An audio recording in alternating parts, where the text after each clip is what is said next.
Well, Simon, so here we are. But where's the island gone? Well, unfortunately, this is the end game, Liam. I mean, this is the ultimate result of some really rapid coastal erosion in this part of the Solomons. And in this case, this island has completely been lost to the sea. Completely gone under. Yeah, that's right. So all that vegetation, all the things we normally see on those picture postcard islands in this chain, this used to be that.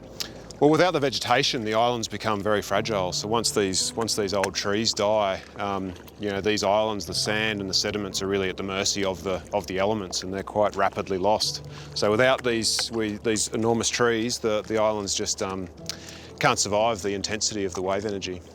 Standing here on what used to be an island, is this the most obvious sign of climate change you've ever seen? Here in the Solomons is one of the fastest rates of sea level rise globally over the last 20 years. So it does provide us with this natural laboratory to try and understand what the impacts of that extreme rates of sea level rise will be on both the islands and the people. This is the starkest reminder yet of what we're talking about with your climate change research.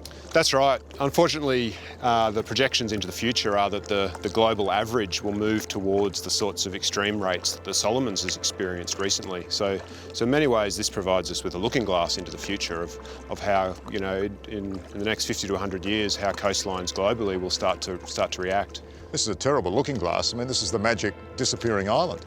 It is. It can be a bit depressing. But one thing, whilst these islands are very vulnerable, the local people here in the Solomons have proven to be extremely resilient, and they're not victims. They're coming up with really creative ways to adapt and respond to these changes that they're observing. So whilst we can say the islands are vulnerable, thankfully the people are incredibly resilient.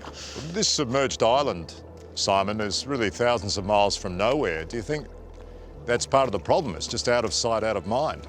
Very much so.